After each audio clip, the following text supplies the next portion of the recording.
You're listening to the Team Stripes Podcast.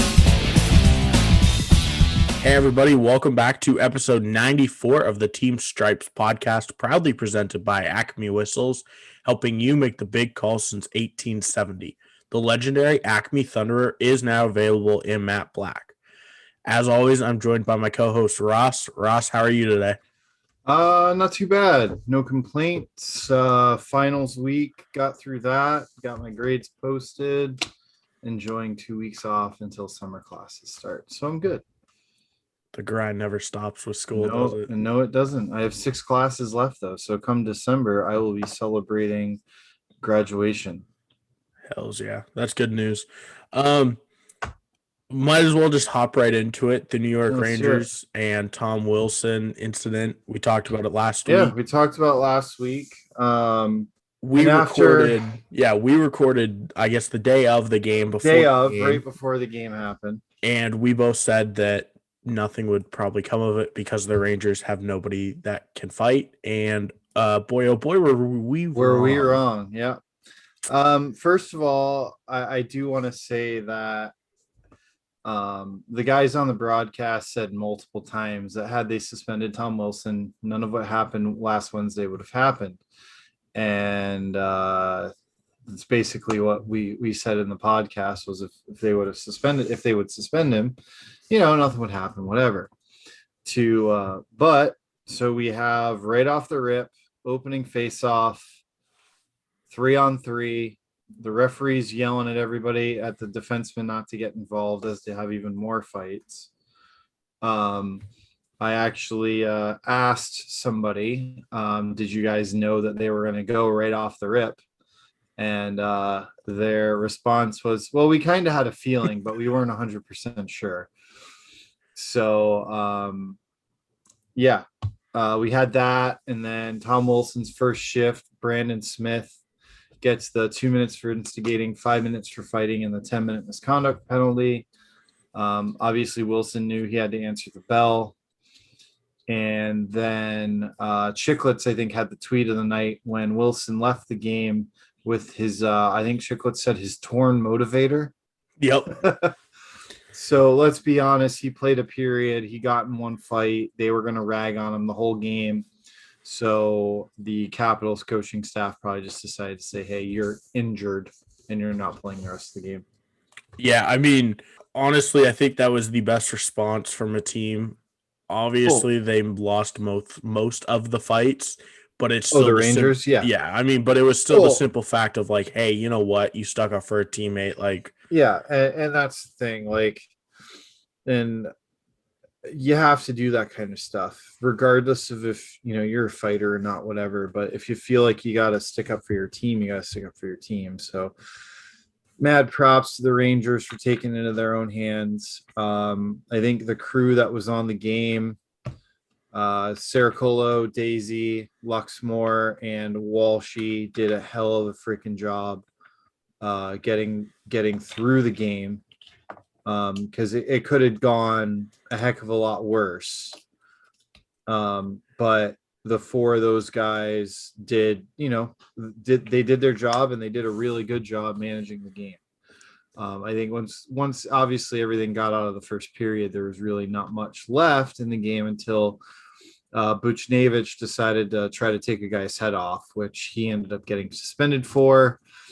And I had no problem with the 1-game suspension there. But if we're going to suspend him for a high stick for 1 game, we still should have suspended Wilson for punching that particular player, Buchnevich, in the back of the head while he was laying on the ice defenseless. But the game does police itself. I think the guys that I have talked to about it all were like, yeah, we kind of wish it would get back to that. So what did you think about Avery's take on it? I loved it. So for anybody that doesn't, for some reason, hasn't seen the video, Sean Avery came out, and I have the quote up here, and he says, and I quote, "Hopefully all the boys would say, you know what, we'll cover the fine. I would dump the puck in so slowly so that Braden Holtby or whoever the goaltender was for the Capitals had to come out and play the puck, and I would run through him like a fucking bulldozer." End of quote. Well, I as much as I love and hate Sean Avery, you'd have bench clears. Oh, 1000%. But I mean, and then he goes on to say, and he says, Capitals know that there's repercussions. When you take out our star player, you're going to feel it. It's as simple as that. And I mean, like, I really do like the way he summed it up. Maybe, not taking a run at the goaltender would, from a referee standpoint, that would suck. But from my standpoint, I'd be the first guy there. I'd freaking grabbing his ass and just getting him off the ice and telling the guy, hey, this is him. This isn't the rest of the team. Let's not, do anything here. 100%. But I mean, like, how it was handled, I thought it was perfect. And then and then you gotta love Wilson just a couple of days later going knee on knee with somebody and getting hurt. Yeah, what did you think of that play? I was going to ask. Wasn't a penalty. Honestly, Wilson and the guy, like, I forget who it was, but I don't even think they saw each other. No, it looked like they kind of collided, and like I think it was it the Flyers they were playing? Yeah, it was the Flyers. Yeah. Like the Flyers guy tried to get out of the way and just they clip it. It happens. It's hockey. Yeah, they definitely just weren't paying attention to each other on the ice. Let's see here. I want to say it was Van Riemsdyk. Okay. It might have been. Because they were both shaken up, but I mean, both got up, and I think Wilson left the game. Okay. Yeah, no, and then he came back. Okay. Yeah. So he did finish. And then, one thing that just popped into my head. Never mind. Go ahead. Sorry. Okay, I was going to say, sticking with the New York Rangers, they fired head coach. Yes. David Quinn today. No replacement was named, but the new, I guess, president and GM Chris Drury said that the coaching carousel would begin immediately. They're trying to find a new guy. Yeah. Now, speaking of coaches and carousels, there's two new guys that could take over. One of them, John Tortorella, who's been there before, who we'll jump into him a wee bit later, and then Tocchet from Arizona. So can we please stop going back to guys that have been around forever? I don't disagree. I would love to see somebody else. Now, granted, being the head coach of the New York Rangers is a pretty high-profile position, being that you're in the largest or second largest media market in the country. The team has a lot of history to it, but please no on Tortorella, please. You know who I'd like to see there is Jim Montgomery, the old Stars coach. Okay, he's out in St. Louis right now as an assistant. Okay, but I'd be okay with that. He knows how to coach a young team, and the Rangers are a young team that are just kind of coming out of the rebuild. And the thing is, when you say they're a young team, like, that's the last place you want a John Tortorella. Yeah, you want Lafreniere to crawl into a hole and never to be seen again. You put John Tortorella behind the bench dealing with a rookie. Yeah. So okay. Moving on to John Tortorella, then we have differing opinions on this one. You want him out of the league. It's not that I want him out of the league. Like, if he finds a job, he finds a job, but it needs to be with like an established team with veterans that's ready to win, and they need somebody to put them over the top. Like, they need a coaching change, and they need somebody that can get them to win right now. Torts has a very short shelf life. And there's a few coaches like that. For like an example, like with the Buccaneers here in Tampa, John Gruden came in, won a Super Bowl with Tony Dungy's team, and then was gone a few years later because he just has a short shelf life. So, I'm using a football analogy there, but I feel like that's the same kind of thing with Torts. Like, he comes in and takes another coach's team to the next level, wins them a cup, and then gets out of there, kind of thing. I definitely just don't disagree with that because I mean, he's like, just he's too polarizing in the room. he is one of those coaches that has a shelf life. Mhm. He needs to go to a team that I agree it's got to have some veteran leadership. It's got to be a win now team. I mean, he's not a guy that I would take in for a rebuild, but No, not at all. he's a guy a lot like Daryl Sutter in Calgary where he'll put you over the edge, you'll win your Stanley Cup, and then in 2 to 3 years after, you're bouncing. I mean, that's what Mhm. happened to Daryl in LA. They won their 2 cups in 3 years. He was there for I think another year or two and then left. I Yeah. really, really would like to see him come to Dallas Yeah. because Dallas is right there on the cusp. They have a Mhm. good veteran leadership. They have a good core of young guys. They have a Yeah. goaltender in Jake Ottinger. And obviously they missed the playoffs this year, but Exactly. it was just a weird year. I mean, you can't, and especially too, like playing in a division with, teams that they're not even used to being in a division with. Yeah, and I mean the travel and this Yeah. year's I would almost say this year's kind of a wash for everybody that didn't make the Yep. playoffs. Like if you didn't make it and you were supposed to, cool. I mean Calgary didn't. Yep. The Stars didn't. There was a few teams that were outside looking in, but I think Torts can be a great coach in the league somewhere. So I'm just looking at the standings real quick. Speaking of the schedule things, the East and Central are done. Yep. The North and the West still have games to play. Yeah, the West has 3 teams with 2 games left and 1 team with 1, and then the North, everybody's got 2 or 1 left, unless you're Calgary and Vancouver, who have I think like 4 or 5 left. Vancouver has Yeah. like 4 left, Yeah. but that's because of their whole COVID outbreak. Gotcha. But speaking of that, I wanted to touch on that. Yeah. The playoffs are starting Saturday with the Washington and Boston series. Okay. But yet Calgary and Vancouver, who are both out of the playoffs, like these games are quite literally meaningless except for standings in the draft order more so than anything. They don't get done their regular season till next Wednesday. So why like I understand this to the National Hockey League and there's TV deals and there's millions of dollars. Are they starting Friday or Saturday, Boston and Washington? I had them starting on Saturday. Okay, TSN for some reason has them listed as Friday. That's got to be wrong because I could have sworn it was Saturday as well. I mean, they might have moved it. I still had it as Saturday as of when I looked last. Yeah. Which was this morning. Nope, May 15th, which is Saturday. So okay, That's so weird. So But, like, TSN just has something wrong. to me it doesn't make sense. Like why play the meaningless hockey games? Like it's a game or two. Yeah. Unless it's Calgary, Vancouver, where you're looking at 4 games. But even then, like take the season series and go who's being the winner and split it that way. Like give the Flames 2 wins, Vancouver 2 wins, whatever. Like Yeah, I don't but think anybody would care. they have to play the games, unfortunately. Yeah, it's just gonna be weird because there's gonna be the end of the first round for Washington, Boston, and then the North is gonna be in the mid first round.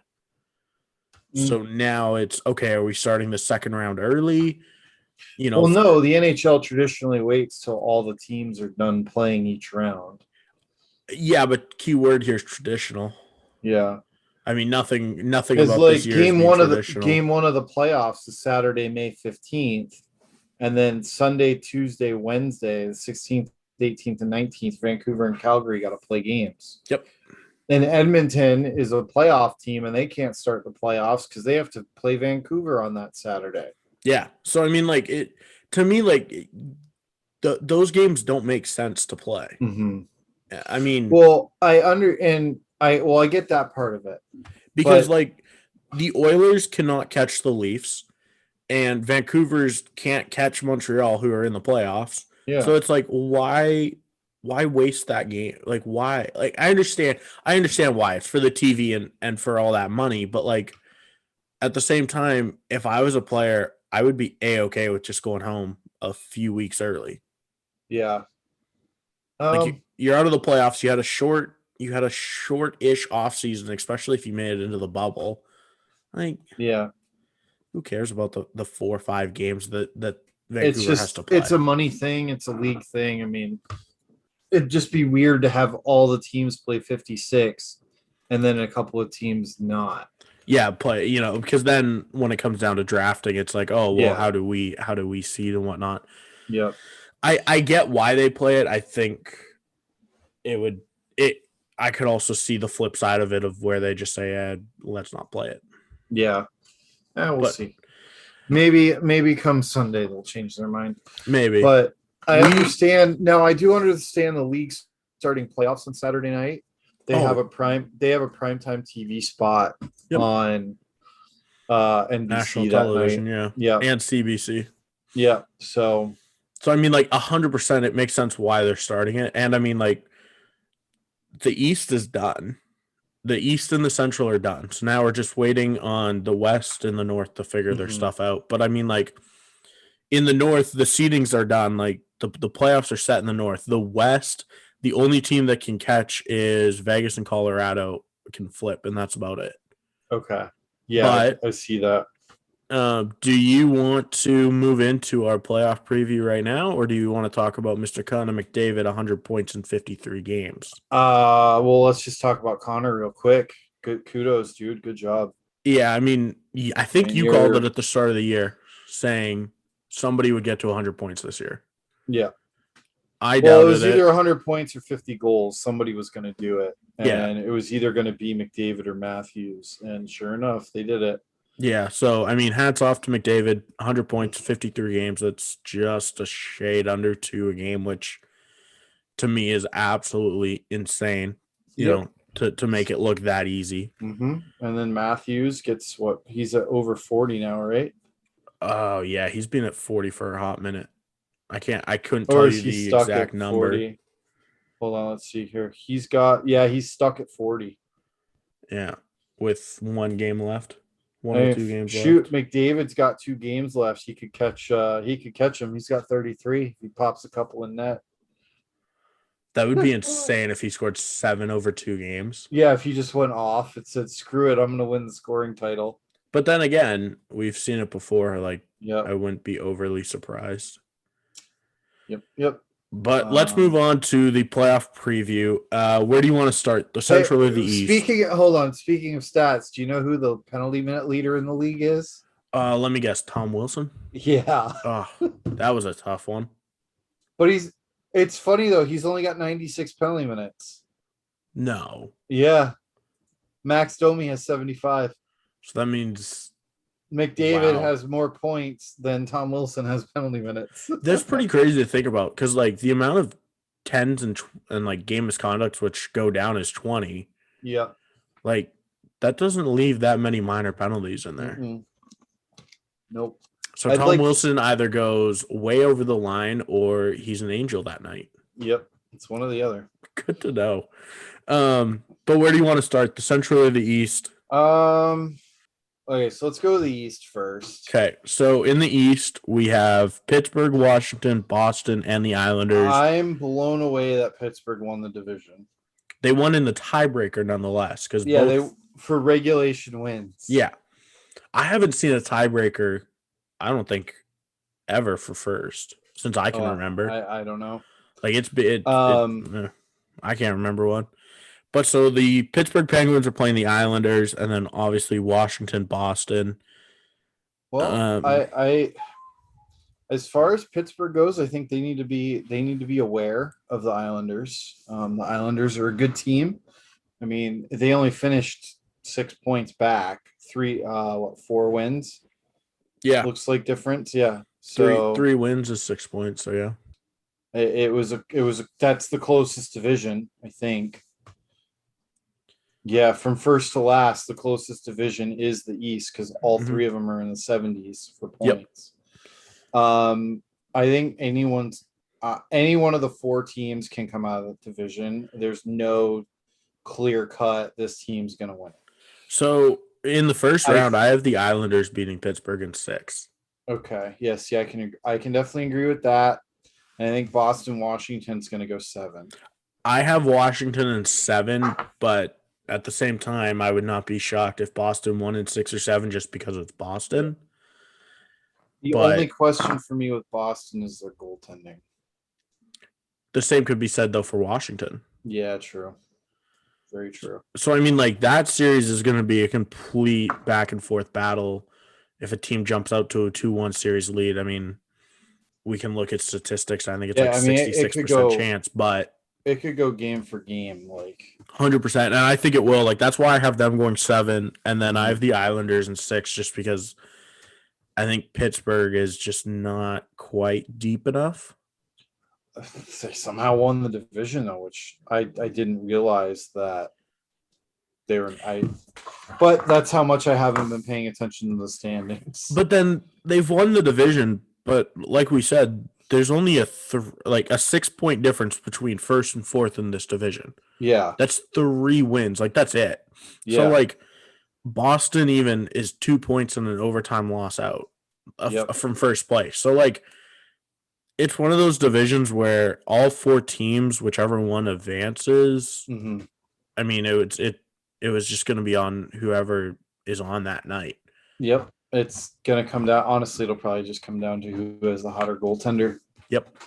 I mean, a goaltender is going to have to steal a game or two Mm-hmm. in both of those series for whoever team.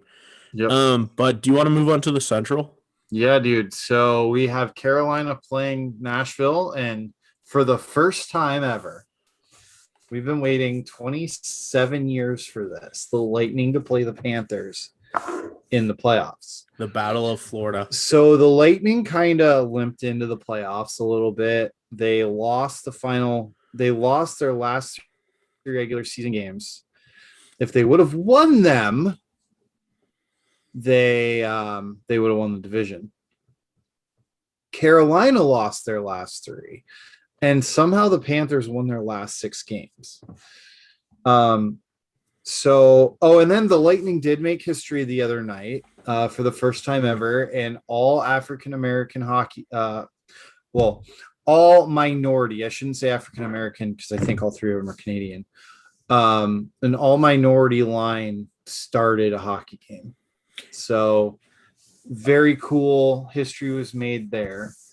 I was gonna say that was really cool to see. And then didn't they get in a scrap too really quickly? I think I'm not sure. I didn't watch the game, but that was awesome. What a moment. And it's kind of cool that it was the Lightning that did it. Anywho, so the Lightning kind of, limped into the playoffs, whatever. They did drop to 3rd, so they won't have home ice probably at all during the playoffs if they run the table. But the thing about the Lightning is they have the best hockey player in the world who is 100% healthy and hasn't played a game yet this season. And he's going to be playing in the first round. So Stamkos is coming back? No, Nikita Kucherov and Oh. Stamkos. Oh. Okay. Yeah. Okay. So the Panthers, sorry, Panther fans, the whole 3 of you that listen to this podcast, Jess, Sammy, and one other. I mean, if we're being honest, make it 4 because I got Florida winning in 7. Now the only reason I have them winning in 7 is I didn't know Kucherov was coming back. So there's strike 1 for Brendan. But I think Tampa at the end of this year ran out of gas. Yeah. They played the bubble obvious. until what? August? Yep. And so then they had 3 months off. Yep. And then now they played a full I just don't see how they are not gonna run out of gas. I just feel like they knew they were in the playoffs, so they're just like, fuck it. Honestly, which I don't blame them for, but I also think the way Florida plays, they're just going to grind down Tampa. It's gonna be interesting. It's gonna be the speed of the bolts if they use it. I mean, and 2, it's the Lightning. Florida has Bobrovsky, so they could kind of they'll have a little bit of extra motivation playing against him. because we got Columbus back last year, but Bob wasn't in net for them, so the Lightning are still have that on their minds from 2 years ago, and if Vasilevsky's also always an X factor, and then just the fact that we're getting Stamkos and Kucherov back for the playoffs, that in itself is going to be very interesting. So I think this series is going to go one of two ways. If Tampa can score, Tampa in 4, Florida in 7. yeah, like if Tampa can score, like if Tampa can do their run and gun game, Florida has zero chance. I mean, yeah. Florida's got like Huberdeau, Bennett, like. Well, what's Ekblad, crazy is like I'm looking at the stats here. The Panthers scored more goals than the Lightning this year. Mhm. Only 8 more, but both teams, like the Lightning were plus 34 in goal differential, and the Panthers were plus 36. So like we're talking as far as goals for, goals against, like very evenly matched teams. Yeah, I can just see Florida coming out and just grinding just a little bit harder. And the biggest X factor I think they got is Mr. Sam Bennett. Yeah. Well, and two, like the Panthers have a lot to prove. 100%. But Bennett in the playoffs is an absolute freak. The fact that Calgary got rid of him for, I think it was like a 3rd-round pick, is an absolute joke. Yeah. I know he wanted out of Calgary. He's doing great things down in Florida. But like that kid's an absolute mutant come playoffs. Fair enough. And I mean, put him with Huberdeau, like it's gonna be a fun series. I think it's gonna go the distance, and I just hope Florida wins it because I think Tampa's gonna run out of gas. Well, I think Tampa's gonna win that series, and I think we can both agree that Carolina's just gonna make quick work of the Predators. Oh, Carolina in 4, no doubt. Sorry, Predators fans. Yeah, but I mean, I'm surprised Nashville squeaked into the playoffs. But then again, Dallas had a bad start. Dallas shot themselves in the foot 5, 6, 7 times. Mm-hmm. You get a little bit lucky. You're in the playoffs in a shortened season. Moving on, let's head over to the North Division because that is also first through locked fourth. Up. Yeah, it's all locked up. So the Leafs are playing the Habs. Look, the Leafs are going to win in 4.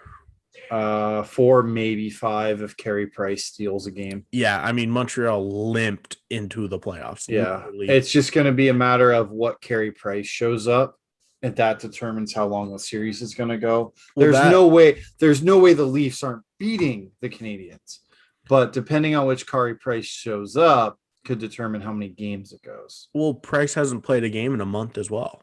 Oh, really? He's been out with a concussion. Oh, shit. And so he's supposed to come back for the first round, which is great, obviously. But now you have a goalie that hasn't played a game in a month. Mm-hmm. I don't care how elite you are if you haven't played in an NHL game in a month. Carey Price anymore either, though. Exactly. But he can still steal a game. That's the wild card there. Like if he decides to be Carey Price, he could win a game or two for them, but he could very well steal one game, but I just don't see that happening. Yeah. I just don't. Yeah, no. So Toronto in 4, maybe 5. Yeah. Edmonton, Winnipeg. I'm excited to see Toronto play the Oilers in the second round. That's all I'm saying. Yeah, I have the Oilers in 6, and all of it's going to come down to goaltending in this series. Yeah. Mike Smith, as much as I don't like him, has had a very, very strong season. I mean, like, I wouldn't say he's a Vezina candidate, but like he definitely gave himself a shot at it. Yeah. His numbers are absolutely spectacular. Like he's up close to the top of the league, and I think it was goals against and save percentage. Mm-hmm. So I mean, like, it's tough to say no to him. Yeah. And then Connor Hellebuyck hasn't had a great year. No, but I think up front both teams are the same. Well, they're the same except for the whole McDavid and Draisaitl correct front end for Edmonton. I would just say I think we're gonna see Toronto, Edmonton. Mm-hmm. And I mean I'm just gonna go out and just say Toronto wins the North. I don't think the Leafs the Leafs had their troubles though against the Oilers this Yeah. season. I mean, I want to see the Oilers win the division and make it.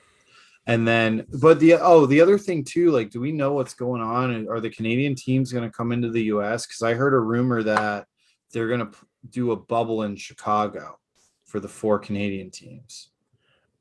So, I mean, to me, it would make sense because the first 2 rounds are all inner division. Yeah. So keep them in Canada.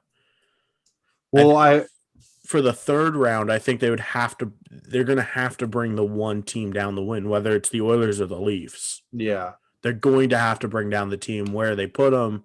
It's going to be an NHL barn that missed the playoffs. Yeah. And I wouldn't be surprised if it's a barn that allowed fans. Yeah, well, it'll definitely be somewhere that allows fans. Like, I mean, let's say Toronto wins, all they got to do is move them to Detroit. Because then Leafs fans, well, no, they wouldn't be able to cross the border. Well, because the North there's North plenty is of going to play Leaf the fans West. in Michigan. True, but I also think you want to limit travel the most you can. Mm-hmm. So they're obviously going to play Vegas or Colorado from the West. No. It's a reseed. Oh, so it's just going to be 1 through 4? Uh-huh. Oh. Yeah, they're reseeding. So I like for the Stanley Cup Finals, you could have the Bruins play the Lightning.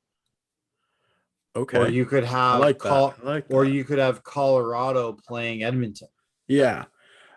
Like, I honestly wouldn't be surprised if they threw him down in like Dallas even. I'd probably say they'd probably keep him up close to Canada. But I mean, Dallas is allowing fans. Yeah. I don't think Chicago did. Maybe at the end of the year. Well, no, it's just like I said, one of the rumors was somebody said Chicago. Yeah, so. But either way, I mean, one of the Canadian teams is coming down because you have to, and then, I mean, moving on. Let's look at the West. The West is the only one that matchups are not set in stone. Yeah, and that's because Colorado can jump Vegas. Correct. Minnesota and St. Louis are confirmed 3 and 4 in that order. Yeah, but so you're either looking at Vegas, St. Louis first round. No, Minnesota could jump Colorado if Colorado loses their last 2 games. Oh, they could, yeah. If Minnesota goes, Minnesota wins 2 and Colorado loses, they'd be at 79. Yeah. Yeah. I just don't see that happening. But I mean, as far as coming out of the West goes, it's going to be Vegas or Colorado. Well, yeah, it's going to be Vegas or Colorado. I'm just trying to think which. So right now, I have them sitting. Vegas is playing St. Louis and Colorado is playing Minnesota because I don't think that's going to change. No, because the Wild are playing the Blues tonight. It's also possible if Colorado wins their 2 games remaining, they could jump Vegas and play St. Louis. Correct, because the Avalanche are playing the Kings tonight or Wednesday night when we record and Thursday night when you guys listen. They're playing the Kings both nights. Who Colorado is? Correct. Oh, so that should be 2 wins. But here's the thing. The Sharks are playing Vegas. So I would give Vegas the W there. So if Vegas gets the W, they clinch. Actually, they just need a point. No, because the Avs can get to 82 points. Man, I am bad at math today. I'm so glad you're here. Are you sure you're in college? Yeah, and the worst part is I literally wrote all this down. I was like, okay, 80 points. They have 1 game left to play. They can get to 82. I'm like, oh my god, okay. Or 81 if they tie. So math was not my strong suit in school, fine. Just so you guys know. That's what I'm here for. But so if Vegas wins against the Sharks, it's going to come down to a tiebreaker. And the tiebreaker would end up being, regulation wins is the first tiebreaker. Correct. And Colorado has that over Vegas by 4. So are we saying Colorado is going to be 1 seed?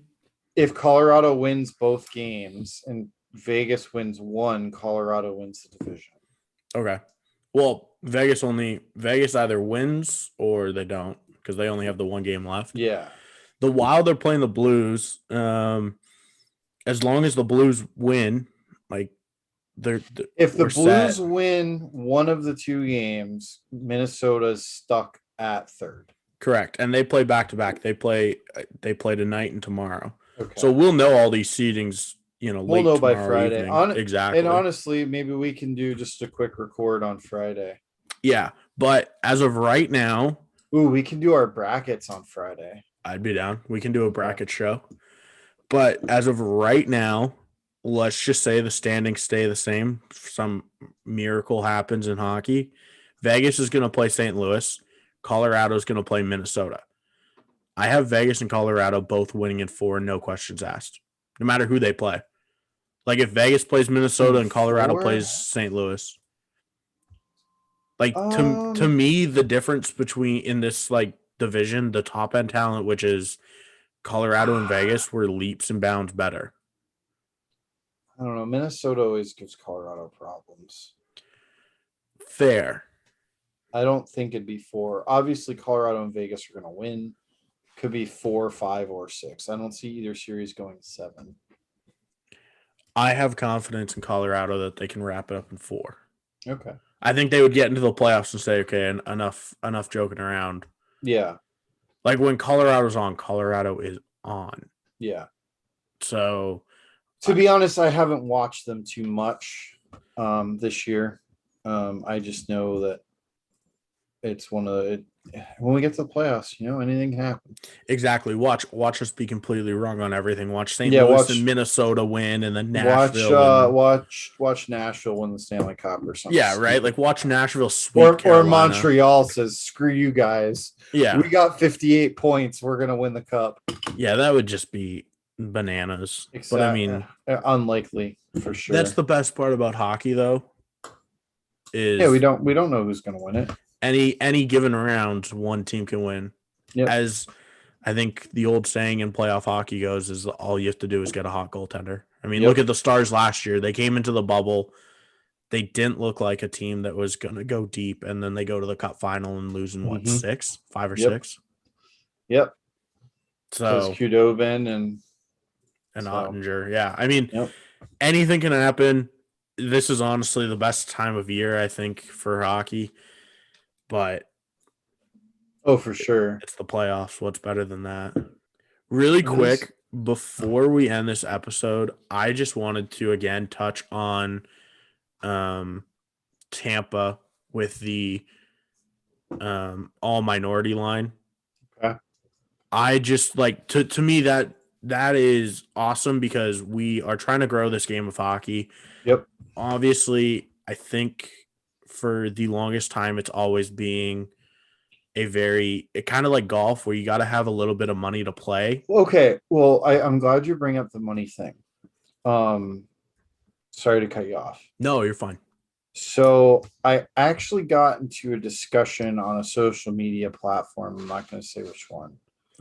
A guy basically said that hockey has a white supremacy problem, which I was like, bro, you couldn't be more off base. Mm-hmm. And this was a person that clearly isn't a hockey person. He just sees, at the NHL level, you don't see very many minorities. And it's one of those things where across the board, I feel like it comes to a cost issue and a access issue. 1,000%. Because it's one of those things where I don't care who you are, what your background is, or any of that kind of stuff. Our game has gotten to the point where it's just been it prices out a lot of people, and it sucks. Like, you have to have a good economic backing to be able to play the game anymore. Like, I wish I could start playing again, but I go to the rink and I look at stuff, I'm like, I can't afford that stuff. Mm-hmm. Like $300 for a stick. Are you kidding me? Like, I feel like we have a problem with how much everything costs. And this affects everyone. Like, you might have a kid that plays rec hockey who's really freaking good, like way better than everything else, but his parents can't afford for him to go play travel, even though he'd be the best kid on the travel team. But they just, they don't have the economic means to be able to do so. And it's sad, honestly. It sucks.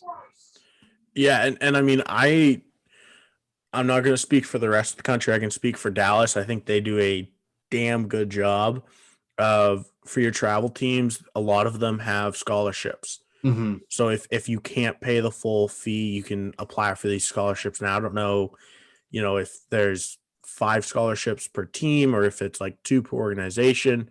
Yeah. But it's still the fact of like, hey, okay, you can get these scholarships. But I mean, Yep. to play hockey, especially in Dallas, I know for house league alone, it's $1,000, Mm-hmm. which, okay, yeah, you get 20 games and probably 20 practices or something like that, but it's still $1,000. Yep. On top of you are having to pay for equipment that you just had a $300 stick. Your Mhm. skates are, top of the line skates are $900. And Well, if we're as a talking the growing young, kid- luckily the young, well, yeah, the young kids, and I get so mad about this. A buddy of mine, that skates here, he's got small feet, so he fits he can into, fit into youth sizes. he fits into the largest youth size. Oh, that asshole. So he gets to buy the top of the line youth skate for like $500. $500 less than what I would pay Uh-huh. for the same skate. I'm like, you son of a bitch. It pays off to have small feet, I guess. Eh? It does. But no, But like, yeah, go like ahead. there was I think it was the San Jose AAA team. Mhm. We were talking to the coach one day, and he's like, the amount of money that these kids pay to play is a joke. And of course, me Mhm. being me, I was like, how much? And he said $20,000 for the season, AAA. and that's AAA. Now, Yeah, granted, sounds okay, about right. those are the best kids in the country, sure, but the fact that I could buy a car for $20,000. Mm-hmm. The fact that I'm paying $20,000 for my kid to play 18U AAA, like, to me, it's a joke, and it's what's holding hockey back from being a more global game. Yeah, it's a cost thing. Mhm. And like I see all these, I hear what everyone says when we're talking about, we need more diversity in hockey, and I don't disagree. Like, I want everyone who turns on the TV, sees a hockey game, and says, "Man, I wish I could do that," to be able to do it. 100%. And I wish there was, and I don't know what's out there as far as being able to help people that economically just can't afford to do it. But I wish there was more access to the game for everyone. I know the Lightning do a good job here. They do a lot of community stuff like street hockey, this, that, and the other thing. They've opened a bunch of like little community ball hockey rinks, stuff like that, to let kids play the game. I mean, it's different than playing ice hockey, playing ball hockey, but they still get to get involved in whatever. But it's just one of those things. Like it just comes down to, it's fucking expensive. Yeah. And I mean, like, most organizations have like a try hockey for free thing. I know USA Hockey does. Yep. And those are all, fine and dandy, but they're great. the issue is they only last for a season before the kids need new gear. Mm-hmm. And so I mean, it's a never ending vicious cycle of, hey, there's companies that need to make money, and I mean, hockey's expensive, but is there ways we can cut back on it? I think so. It would be cool if they did. But just the fact that 3 minorities played on a line together in an NHL game is amazing. And we are back after my power decided to flip. And of course, it was to the Wi-Fi box. So we lose Wi-Fi. You can't really do these Zoom calls, which is what we do them on. Of course. Honestly, I had nothing else to say. That's why you got to get all your stuff on an UPS unit, dude. Dude, there's a lot of technology upgrades. I have a battery backup that when our power goes out can keep my internet on for about 45 minutes. Oh, I think I need to get that because, I mean, there's going to be a lot of upgrades eventually for Brendan on the technology side of things because it is lacking severely. But I mean, Ross, I don't have anything else to finish up the episode with, unless you do. I think we're gonna go on episode 94. I really don't either. Shadow's trying to dig a hole in the carpet behind me. Yeah, I think that's really about it. I got nothing else. Let's enjoy this last few days of the regular season. Hockey season's pretty much over for everybody. So Yep. But I mean, buckle up because we still got the playoffs here coming up. Truth. But that will do it for episode 94. And before we leave, I have to say this, and it is the Hockey Ref Shop is the official U.S. equipment supplier of Team Stripes. They carry a variety of referee products, including beginner packages, sweaters, pants, accessories, protective equipment, fun referee-themed products, and more. They pride themselves on having great service from experienced officials and super fast shipping. Visit hockeyrefshop.com to place an order today. And we will be back for episode 95 next week, which hopefully we'll have more than one playoff game to talk about. But if not, we'll be back here for episode 95. Have a great week, guys.